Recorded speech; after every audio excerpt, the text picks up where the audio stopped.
il a fallu que je rentre à la maison immédiatement. Je pense qu'il va falloir que je me repose beaucoup. C'est pas parce que je crois que je vais bien 1 heure que ça va tenir toute la journée. J'étais aux urgences. Mais sachez que quand j'étais aux urgences, en fait, je savais pas tout ce que j'ai su après.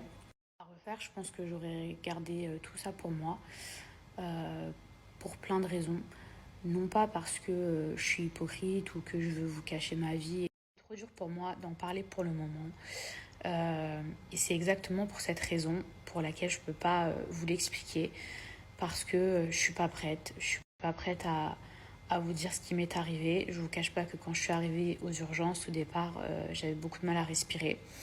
Donc j'ai cru que je faisais une embolie pulmonaire, ça c'est vrai. J'ai regardé sur internet, même c'est déjà arrivé à des gens de ma famille, donc j'étais persuadée que c'était ça. Quand vous inspirez et que ça vous fait mal d'un côté et que vous avez du mal à inspirer, en général ça peut être le début d'une embolie, etc. Je sais qu'il y a beaucoup de gens qui se demandent ce qui m'est arrivé et qui ont envie de savoir. Et quelque part, j'ai ma part de responsabilité puisque c'est moi qui ai partagé que j'ai tout. Mais c'est qu'en fait, c'est trop dur pour moi de... Donc, j'étais persuadée de faire une embolie. Et ensuite, quand j'avais snappé que j'étais à l'hôpital et que j'ai vu plein de gens à qui j'en veux pas s'empresser d'écrire tout et n'importe quoi sur mon état de santé, alors que je savais ensuite ce que j'avais, j'étais pas en mesure de pouvoir vous le dire.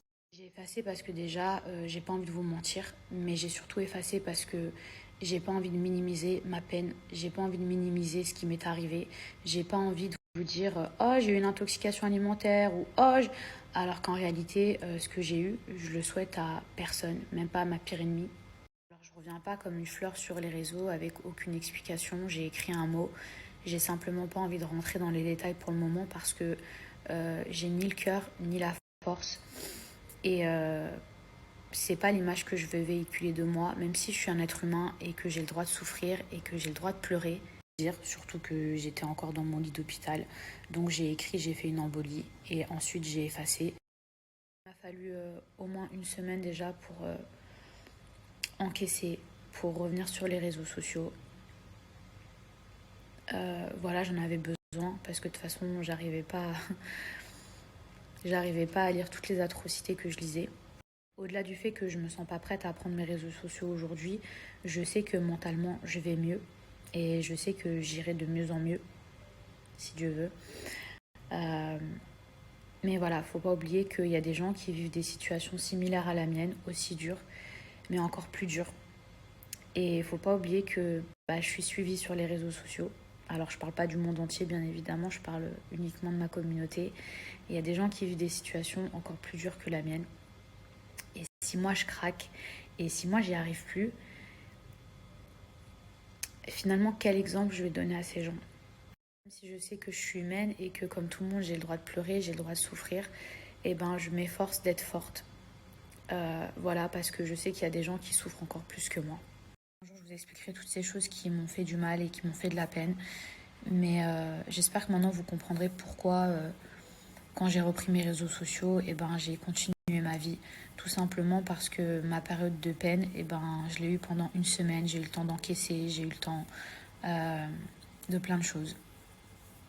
Et aujourd'hui, la vie continue, donc la vie continue. Alors, je tenais juste à remercier ma petite Manon d'amour, ma chérie.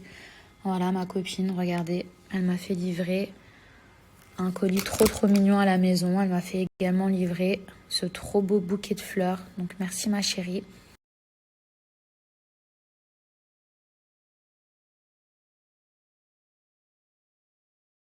Je tiens aussi à remercier toutes les personnes qui m'ont envoyé des messages, qui m'ont envoyé de l'amour.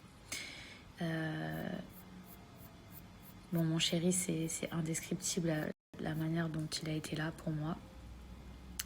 Mais même venant de personnes que je connaissais pas, ma communauté, les messages que j'ai pu recevoir, même si vous savez pas ce qui m'est arrivé, merci parce que franchement ça touche. Quand on va pas bien et que vous recevez beaucoup d'amour, ça touche.